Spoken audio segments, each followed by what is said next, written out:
Hey guys, Jill back here again, bringing you another market update. Sorry I missed you guys last week, but I do have some good information to share for the week of April 26th.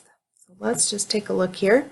So looking at the median closed price of houses, it looks like we're up slightly, 0.5% week over week, and that's fantastic news. Closed listings are up on an 8% basis compared to the week of April 19th. So just the week prior, we've had 8% more closings.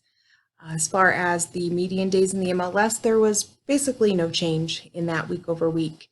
The real information here is in the listing side and pending side. So week over week, the number of pending listings was up 60%, and the number of new listings jumped for the second week in a row. So we are up 72% from last week and up 123% than the 2 weeks prior to that. So people definitely took advantage of showings starting back up, and they are definitely getting back out there. So here we see the year over year activity for the same week in 2019.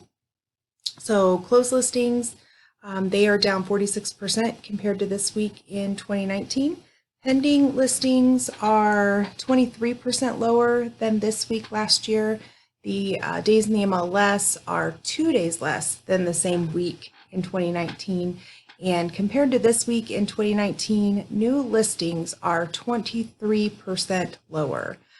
So that's, even though we saw on the other slide that listings are definitely up week over week and over the last 3 weeks, we are still down pretty significantly compared to last year. So for showings in RE Colorado, this one is the fun chart. It's showing that, so let's look here, this is where we peaked, and we kind of gradually declined until, we got right about here where we were no longer allowed to show property, and we kind of bottomed out here at about a 94% decrease in activity for showings, till you get to right about here where we finally were able to start showing houses again. So it does look like buyers have definitely jumped back in, at least to a certain degree, to look at properties. So right now, right here, we're sitting at about a 15% decline in activity compared to our slow season, January, February timeframe of earlier this year. So not great. You would definitely don't want to be lower than your slowest time of the year, but it definitely looks like buyers are willing to get back out there. Hopefully we're going to start seeing those numbers increase over the next couple of weeks. So here's the unemployment data for Colorado. Right here, the most recent week that I could get data for is April 19th through the 25th.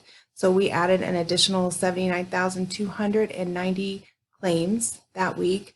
Of that, 40,906 were pandemic unemployment claims. Those are the ones that were opened up to people that were not normally able to file for unemployment. So self-employment, 1099 workers, people like that. So that's pretty big jump in 1 week of data. Over that time frame, from the last week of March to the week of April 19th through 25th, we added an additional just south of 300,000 initial claims to the unemployment rolls.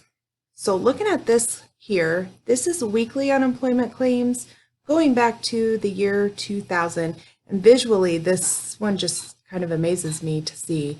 So right here is the Great Recession, and it looks like there's not numbers that you could really identify to the sides here, but just visually right here, this is about where we peaked and just kind of drifted off, for the years after. Here, starting in this current situation, so far, this is our peak. That is just so visually dramatic, and we're not done yet. So it'll be interesting to watch this chart to see if we start seeing some improvements there. I don't have any of the information for the ongoing claims filed for Colorado. As soon as I get that data, I will add that to the chart. I think that's pretty important because we want to see, just because you initially filed, if you're furloughed and get called back to work, we should see those numbers dropping as things start to open back up, hopefully. So that'll give us a better idea of where things are headed. But so far, some pretty good changes. I was happy to see some of them anyway. Hopefully, we are going to continue in that direction and see some improvements every week. But if you have any questions on anything, here's my contact information. You can follow my Facebook page here, or you can just click subscribe here on my YouTube channel. And I will see you guys next week. Take care.